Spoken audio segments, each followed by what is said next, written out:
The island woke to a sound like fabric tearing. Dawn broke pale over Crete on May 20th, 1941, and the sky itself seemed to split. From the west, over the olive groves above Malem, shadows peeled off the clouds, black crosses on pale silk, parachutes flowering in cold air. Soldiers in slit trenches raised rifles. The first German paratroopers hit the fields hard, some snagging on walls and vines, others dropping into gullies where goats scattered. They had jumped with pistols, their rifles and machine guns falling separately in colored canisters. For a few seconds, as canvas snapped and cords hissed, the invasion was only men dangling between earth and sky, held up by hope and silk. Crete had known conquerors, but never like this. The Allies, British, Australians, New Zealanders, and Greeks, were dug in along the northern coast, thin lines covering too many miles. General Freyberg had warning that the blow would come from the air, yet he feared a landing from the sea. The island's edge is a fretwork of bays where a fleet can slip through at night, and he spread his strength too thin. When the sky opened, some positions answered with a roar, others barely answered at all. Malem was the hinge. Above the airfield, Hill 107 rose like a knuckle, and whoever held that ground could blind the runway or shield it with fire. The first waves of Fallschirmjäger dropped into orchards and drainage ditches zeroed by New Zealand guns. Men were cut out of the air. Parachutes flowered, then sagged, white handkerchiefs over still bodies. Others landed alive and weaponless and sprinted for their canisters. Stukas rasped and dove on the defenses. In the groves, farmers hefted scythes and clubs and moved toward the noise. The first day broke into fistfights.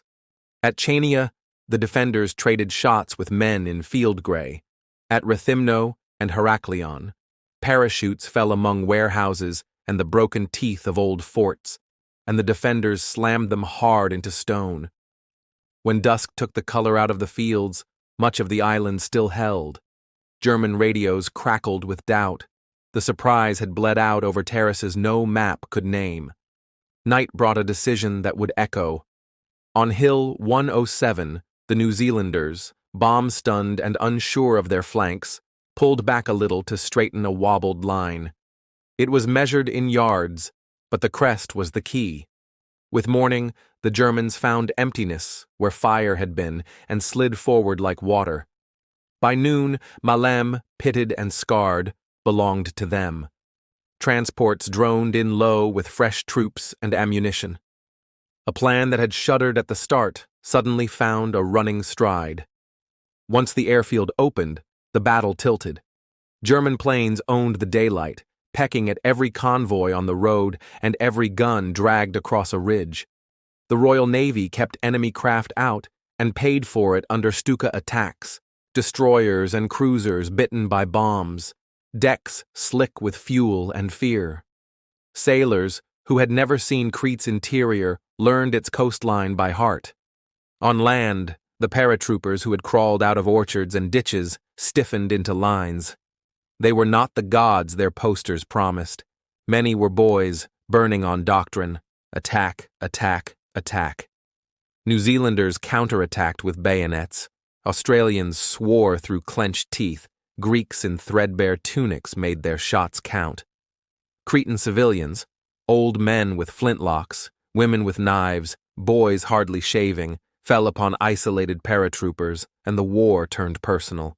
Even so, Maleme fed the battle like a heart. The defenders grew brave and tired, then braver and more tired. The line frayed. Reports arrived late and crooked. A battalion that should have been on a road was in a vineyard. By the fourth day, the map showed arrows bending east, and the air above them was black with crosses. Evacuation orders come like confessions. We have done what we can. Now we save who can be saved. The word went out to fall back toward the White Mountains and the path to the sea at Sfakia.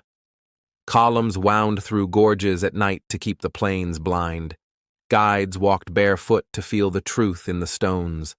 Some soldiers carried goats for milk, some carried only letters folded in oilskin. At the beaches, the Royal Navy returned like a vow kept. Small boats ferried men from dark coves to destroyers standing off. Engines thudded like giant hearts. Exhausted troops slumped against bulkheads while sailors pressed mugs into shaking hands. Above, tracers stitched the sky. Bombs walked the waves. Captains swore they would not leave until holds were crammed with the living. Across several nights, thousands were lifted away. Thousands more could not be. They climbed back into the hills, or stacked their weapons and raised their hands when the ring finally closed. When the guns fell silent, the island belonged to the Reich, and the price lay in rows of graves. The Fallschirmjäger had won a victory so costly it tasted of defeat, an airborne triumph that killed the appetite for more. Hitler looked at the butcher's bill and forbade another feast. For the Allies, Crete was a wound and a lesson. Hold the high ground, trust the warnings, never abandon a crest that watches an airfield. For the Cretans, it became a vow, resistance as a way of breathing. People remember a battle in the pieces that cut deepest. A New Zealander kept a strip of parachute silk until it turned the color of old bones. An Australian flinched at backfires for years. A Greek officer told his grandchildren about trading his last cigarette for a mule's lead and buying an hour for his platoon. A boy from Chania carried water to strangers and learned that fear could be folded small and kept in a fist without spilling. When hot wind runs down the mountains, the olive leaves flip their pale undersides like a field of fish flashing. On such days, it is easy to believe that the sky can split and pour men upon a place, that a runway can decide a fate, that a hilltop held for one more hour can change a war. Crete did not ask for this lesson, but it keeps it. In the graveyards above Suda Bay, stone crosses face the water and repeat the same story in 3 languages. Someone came by air to take the island. Many never left. Courage was a common currency, and the final exchange rate was cruel. They called the invasion Mercury, as if speed alone would make the island yield. General Student's paratroopers had trained for shock and precision, yet Crete turned the script. Many fell far from their canisters and fought the first hours with pistols and grenades. Others landed in ravines already covered by sighted rifles. Even success was costly. Once Maleme opened, transport planes came in low and slow against a pewter sky, easy to mark and hard to miss. Across the Allied lines, signals faltered and companies marched by guess and grit. Greeks in patched boots fought beside policemen and dock workers. Villagers rang church bells for ambush, and the island's stones bit back. The battle ran 11 days. Some were carried into captivity. Some slipped through goat paths to night boats. Some never left where they fell. The winners built cemeteries and swore never to pay that price again. The losers counted what had been saved. Ships and men spirited from coves, an army preserved to fight in deserts and on other islands still to come. War keeps its lessons in plain sight. An airfield is a prize worth bleeding for. A knuckle of ground can turn into a lever. A rumor can be as dangerous as a bullet. Civilians have their own kind of power when they decide a stranger will not pass. Thank you for listening to Last Post History. Subscribe for more true stories from the world at war.